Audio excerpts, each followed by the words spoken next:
हर रोज एक नई कहानी देखने के लिए चैनल को सब्सक्राइब करें और बेल आइकन को दबाना ना भूलें। स्वर्णपुर कहकर एक गांव में गोपाल नामक एक गरीब आदमी अपनी बीवी रंभा और छोटे बेटे मुन्ना के साथ रहा करता था। गोपाल गांव में एक जगह पर ठेला लगाकर पानी पूरी बेचा करता था। उसके हाथ की बनी पानी पूरी का पूरा गांव दीवाना था और सभी उसे खाकर गोपाल की तारीफों के पुल बांधते हैं। वाह वाह वाह, थोड़ी तीखी थोड़ी मीठी, क्या लाजवाब पानी पूरी बनाते हो गोपाल भाई तुम तो। हम तो तुम्हारे बिग फैन हो गए हैं भाई। अरे वाकई माँ, बहुत ही स्वादिष्ट पानी पूरी लागत है। ई का खाकर तो दिल गार्डन गार्डन हुई गवा। धन्यवाद, ये लीजिए और लीजिए। ये लो भाई, और थोड़ा सा तीखा पानी लो, चटपटा स्वाद आएगा खाने में। गोपाल अपनी पानी पूरी ठेले से अच्छे खासे पैसे कमा लेता था और सभी को उसकी ही पानी पूरी पसंद थी। गांव में बहुत ही कम ठेले थे। गोपाल तो अपनी शादी की सालगिरह पर बीवी रंभा के लिए एक सोने का हार भी बना लाता है। रंभा, सालगिरह मुबारक हो। ये लो, ये हार मैंने तुम्हारे लिए लिया है। जी, ये सोने का हार लाने की क्या जरूरत थी? ये कितना महंगा होगा। आप ये सब क्यों करते हो जी? दिन रात की मेहनत के पैसे यूं फिजूल के खर्चों में। हाँ, आज के दिन तो मत चिल्लाओ ना मुझ पर हिटलर की तरह। माना कि ये हार महंगा है, लेकिन तुम्हारे चेहरे की मुस्कान से ज्यादा नहीं है। लो, इसे खुशी खुशी स्वीकार करो। आप भी ना मुन्ना के पापा। सालगिरह मुबारक हो आपको भी। आप ही पहनाइए अब। गोपाल रंभा के गले में वो सोने का हार पहनाता है और उसे उसकी पसंद की आलू जलेबी भी खिलाता है और इस तरह दोनों पति पत्नी अपनी सालगिरह मनाते हैं। सब अच्छा चल रहा होता है। गोपाल मुन्ना को गांव के सबसे अच्छे स्कूल में पढ़ाने भी भेजता है। लेकिन अचानक से एक दिन सरपंच के आदमी गोपाल की पानी पूरी ठेले पर आते हैं और गुस्से से डंडा दिखाकर उसे धमकाते हैं। ओए छचूंदर, तुझे इस गांव के कानून कायदा पता नहीं है क्या? ये सरेआम खुले मोहल्ले, गली, चौक, चौराहे या नुक्कड़ पर ठेला लगाकर फ्री फंड में अपनी जेब भरना सख्त मना है हमारे गांव में। कहीं और तुझे दिख रहे हैं क्या पानी पूरी के ठेले? अरे सरपंच जी की बात को टालेगा तो सजा तो मिलेगी। भाइयों, इसके इस ठेले को तोड़ फोड़ के तहस नहस कर दो। अरे नहीं नहीं नहीं नहीं, मैं आप लोगों से विनती करता हूँ, ऐसा मत कीजिए, ऐसा मत कीजिए। ये मेरे पेट का सवाल है, मेरी रोजी रोटी है ये ठेला। भगवान के लिए मेरे ठेले को मत तोड़िए, मुझे यहाँ पर पानी पूरी बेचने दीजिए। गांव वाले बड़े ही चाव से खाते हैं मेरी पानी पूरी। हम तेरी बातों में नहीं आएंगे, तेरे ठेले का काम तो तमाम होकर ही रहेगा। सरपंच के आदमी गोपाल का पानी पूरी ठेला तोड़ फोड़ देते हैं और उससे मोटी रकम का फाइन भी लेते हैं। अब बेचारे गोपाल के सारे पैसे खत्म हो जाते हैं और वो बुरी तरह कंगाल हो जाता है। ना जाने क्या करेंगे अब हम। रंभा, अब कुछ दिनों के लिए हमें मंदिर से जो भिखारियों के लिए खाना मिलता है उसे ही खाना होगा। मेरे पास के सारे पैसे खत्म हो चुके हैं। मुन्ना के पापा, मैंने हमारी पड़ोसन मिथिला से बात की है। उसका पति जिस मिल में काम करता है ना, उसी में शायद कुछ और कर्मचारियों की जरूरत है। हो सकता है कि आपको भी वहाँ नौकरी लग जाए। ठीक है रंभा। गोपाल को उस मिल में पड़ोसन मिथिला की पहचान से काम मिल जाता है। वो अब उस मिल में काम करने लगता है और वो अब फिर से पैसे कमाने लगता है। रंभा भी घर बैठकर अचार और पापड़ बनाती और उन्हीं को बेचती रहती, जिससे घर खर्च के थोड़े बहुत पैसे निकल जाते। पापा, मेरा जन्मदिन आ रहा है, आप मुझे तोहफा दोगे ना? और माँ, आप मेरे लिए केक लाओगी ना? हाँ मुन्ना बेटा, तुम्हारे जन्मदिन को अब और एक महीना बचा है। चिंता मत करो, हम तुम्हारा इस साल का जन्मदिन बहुत अच्छे से मनाएंगे। हाँ मुन्ना, तब तक तू अपनी पढ़ाई पर ध्यान दे। अगले हफ्ते तेरी परीक्षा है ना? हाँ माँ। लेकिन एक दिन अचानक से मिल में गैस लीक होने के कारण बॉम्ब ब्लास्ट हो जाता है और बहुत से कर्मचारी घायल हो जाते हैं और 6 कर्मचारी मर जाते हैं। गोपाल बच जाता है और थोड़ा सा घायल हो जाता है। अब ठीक हो जाने पर वो अपने लिए नई नौकरी तलाश करने निकलता है। लेकिन इस बार भी उसे नौकरी नहीं मिलती। एक शाम निराश होकर जब वो घर लौट रहा होता है, तभी उसे सड़क के किनारे पर एक खटारा टूटी हुई मोटर बाइक दिखती है। अरे ये मोटर बाइक, ये इतनी भी खराब स्थिति में नहीं है। मैं इसे ठीक करके इस्तेमाल कर सकता हूँ और हो सके तो इस पर सवार होकर पानी पूरी भी बेच सकता हूँ। ठेले को खड़ा करें तो गलत होगा, लेकिन मोटर बाइक के लिए कोई कुछ नहीं कहेगा। गोपाल उस खटारा मोटर बाइक को अपने घर ले जाता है और आंगन में रखकर उसे रिपेयर करने लगता है। तभी रंभा उससे कहती है, मुन्ना के पापा, आपने इसे ला तो दिया, लेकिन आप इसे रिपेयर कैसे करेंगे? आप मैकेनिक थोड़ी हैं। जानता हूँ रंभा, लेकिन मेरे पापा एक मैकेनिक थे। वो अक्सर मुझे अपने गैराज ले जाया करते थे, जहाँ पर वो काम किया करते थे, और मैं उन्हें देख देख कर थोड़ा बहुत सीख गया। गोपाल उस मोटर बाइक को रिपेयर कर देता है और फिर पानी पूरी बेचने लगता है। मोटर बाइक पानी पूरी वाला, मोटर बाइक पानी पूरी वाला, स्वादिष्ट, मजेदार और चटपटी पानी पूरी। ग्राहकों को गोपाल का यूं मोटर बाइक पर पानी पूरी बेचने का अंदाज काफी आकर्षित कर देता है और वो सभी उसके पास पानी पूरी खाने आते हैं। ला ला ला ला, पानी पूरी, वो भी एक मोटर बाइक पर। बहुत ही बढ़िया तरीका है भाई। चलो चलो, मुझे 2 प्लेट पानी पूरी बनाकर दे दो, वरना इतनी शानदार खुशबू सूंघ कर ही मैं फ्लैट हो जाऊंगा। अभी देता हूँ। गोपाल के मोटर बाइक पानी पूरी स्टॉल पर बहुत सारे लोग आकर पानी पूरी खाने लगते हैं और गोपाल की प्रशंसा भी करते हैं। ओए होए होए होए, कमाल की पानी पूरी है भाई। दिल्ली के गोलगप्पे से भी लाजवाब, बोले तो माइंड ब्लोइंग। मैं तो आपके इस अनोखे मोटर बाइक पानी पूरी स्टॉल का वीडियो भी बनाऊंगा। वो ग्राहक गोपाल के मोटर बाइक पानी पूरी स्टॉल का वीडियो बनाकर ऑनलाइन सोशल मीडिया पर अपलोड कर देता है, जिसके बाद गोपाल बहुत मशहूर हो जाता है और ट्रेंड करने लगता है हर एक सोशल मीडिया प्लेटफॉर्म पर। अरे गोपाल काका, आप तो पूरे ऑनलाइन जगत पर राज कर रहे हो, वो भी नंबर 1 पर ट्रेंड करते हुए। हर जगह सिर्फ आप ही की पोस्ट हैं, आप ही के वीडियोस हैं। अरे वाह, ये तो कमाल हो गया। जय हो ऊपर वाले की। गोपाल फौरन जाकर मंदिर में भोग प्रसाद चढ़ाता है और हाथ जोड़कर भगवान को शुक्रिया अदा करता है। उसके बाद वो अपने बेटे मुन्ना का धूमधाम से जन्मदिन भी मनाता है। मुन्ना बेटा, ये देखो, पापा ने आपके लिए कितना बड़ा गिफ्ट लाए हैं। हैप्पी बर्थडे बेटा। ये शुक्रिया पापा, आप दुनिया के सबसे बेस्ट पापा हो। ये और ये रहा मेरा मुन्ना के लिए एक बड़ा सा बर्थडे केक।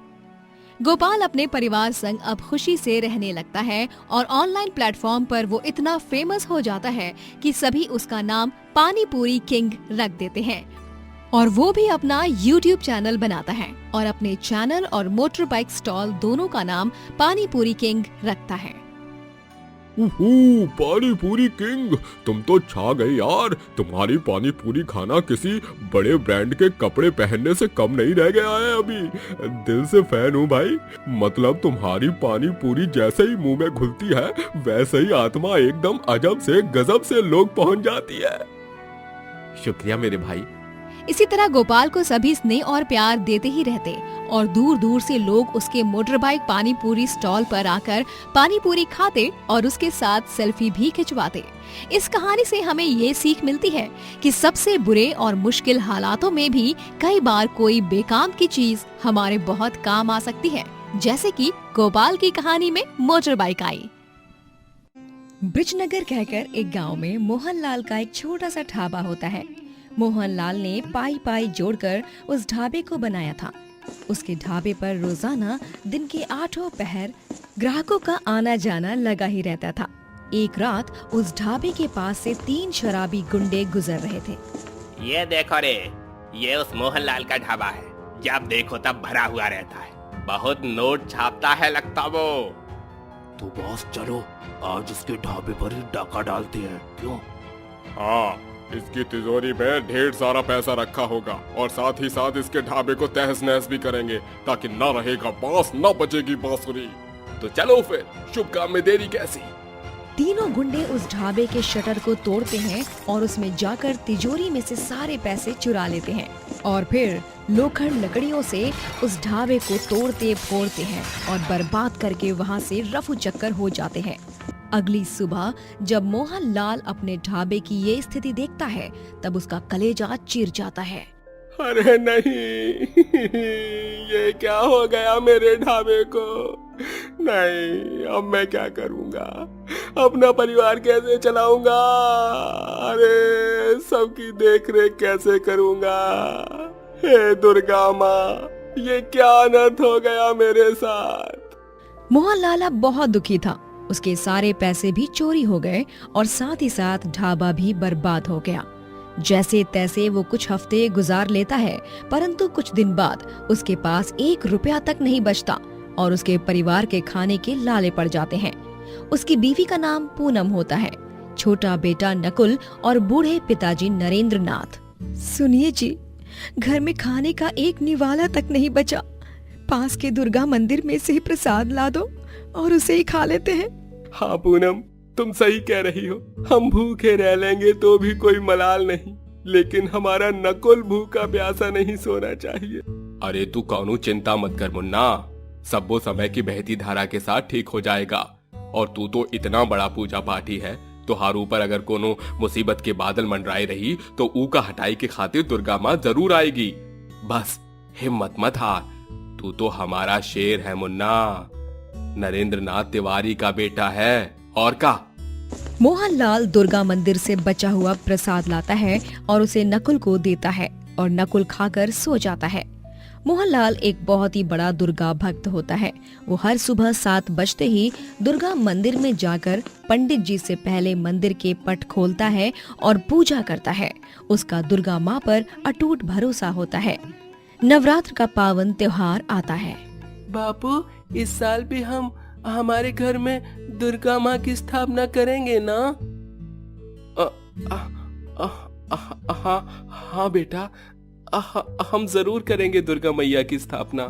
तभी पूनम मोहनलाल से कहती है, लेकिन यहाँ तो गरीबी में आटा गीला है और आप ऐसे में कैसे करेंगे दुर्गा माँ की स्थापना? हाँ बताइए।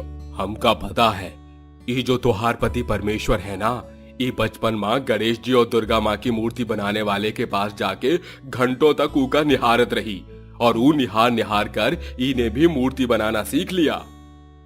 हाँ पूनम, बाबूजी एकदम सही कह रहे हैं। तो क्या हुआ अगर हम गरीब हो गए हैं? इस साल भी हर साल की तरह हम धूमधाम और भक्ति भाव से दुर्गा पूजा करेंगे। मैंने 2-3 दोस्तों से नौकरी की बात की है। बस दुर्गा माँ की कृपा रही तो मुझे कहीं पर नौकरी मिल जाए अच्छी सी।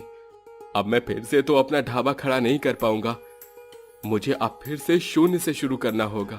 मोहनलाल मिट्टी लाता है और अपने हाथों से दुर्गा माँ की छोटी सी प्रतिमा बनाता है और फिर नवरात्रि के दिन वो अपने घर पर उनकी स्थापना करता है और पूरी श्रद्धा के साथ वो दुर्गा माँ की आरती करता है। पूरे गांव का परिसर भक्ति से खिल उठता है। बोलो दुर्गा अम्बे भवानी की जय। अगले दिन मोहनलाल को सड़क से गुजरते हुए उसका बचपन का दोस्त पिंटू दिखता है। अरे मोहन बा, तू यहाँ? अरे कैसन बा? क्या बताऊं यार पिंटू, मुझ पर तो मुसीबतों की बाढ़ आ गई है सच में। का रे, ऐसन काहे बोलत बानी? का हुआ है? विस्तार में तो बताई दे भाई। तभी मोहनलाल पिंटू को सब कुछ बताता है और वो सब सुनकर पिंटू बोलता है, अच्छा तो ये बात है। ठीक बा, सुन, हमरे पास भी ज्यादा पैसा नहीं है, पर फिर भी तोहार के घर खर्च हो उतना पैसा हम तोहका दे सकत हैं। अरे वाह, धन्यवाद पिंटू, तेरा बहुत बहुत धन्यवाद। जैसे ही मेरे पास पैसे आ जाएं, मैं तुरंत तुझे तेरे पैसे वापस लौटा दूंगा। अरे यार, का तू भी ई रख। बस ई ही उम्मीद और प्रार्थना करत हैं कि दुर्गा मैया तोहार पीड़ा दूर कर देई। मोहनलाल उन पैसे से बनिए की दुकान पर जाकर कुछ सामान लेता है और दुर्गा माँ के लिए मिठाई और फूल फल खरीदता है। वो नवमी के दिन कन्या पूजन भी करता है। 9 कंजकों को शीरा पूरी का प्रसाद खिलाकर उनके पैर छूकर आशीर्वाद भी लेता है। सभी छोटी कन्याएं उसके सर पर हाथ रखकर उसे तहे दिल से आशीर्वाद देती हैं और चली जाती हैं। फिर दोपहर में मोहनलाल के घर के द्वार पर एक गरीब भिखारी आता है, जिसका हुलिया काफी खराब होता है और कपड़े भी फटे पुराने होते हैं। वो उन सबसे कहता है, मालिक, हमका तुहार रसोई की खिड़की से हलवा पूरी की खुशबू आई रही। अगर कुछ बचा हो तो ई भिखारी का पेट भी भर देऊ न मालिक। बहुत ही कृपा हुई रही। आज तो रामनवमी भी है। अरे जा पूनम बहुरिया, ये गरीब के लाने भी खाना ला। आज के दिन गरीब का पेट भरना बहुत ही पुण्य वाली बात हुई रही। हाँ बाबूजी। पूनम उस भिखारी को खाना देती है और वो उनके घर के अंदर आकर पटल पर बैठकर खाना खाता है। और जब उसका ध्यान कहीं और होता है तभी वो देखते हैं कि भिखारी तो गायब हो चुका है और फर्श पर एक संदूक पड़ा होता है। ये क्या? वो भिखारी कब गया कुछ पता ही नहीं चला। और ये संदूक, इसमें क्या है? मोहनलाल उस संदूक को खोलता है और वो देखता है कि उस संदूक में ढेर सारे पैसे और सोने के सिक्के हैं। सभी घर वाले ये देखकर भौचक्का रह जाते हैं। ई माँ तो इतना सारा धन है। लेकिन ये यहाँ हमारे घर की चौखट को पार करके कैसे आया? वही तो। तभी अचानक से उन सबको दरवाजे से शेर की दहाड़ सुनाई देती है और द्वार पर एक दिव्य रोशनी उजागर होती है और स्वयं दुर्गा माँ अवतरित होती हैं।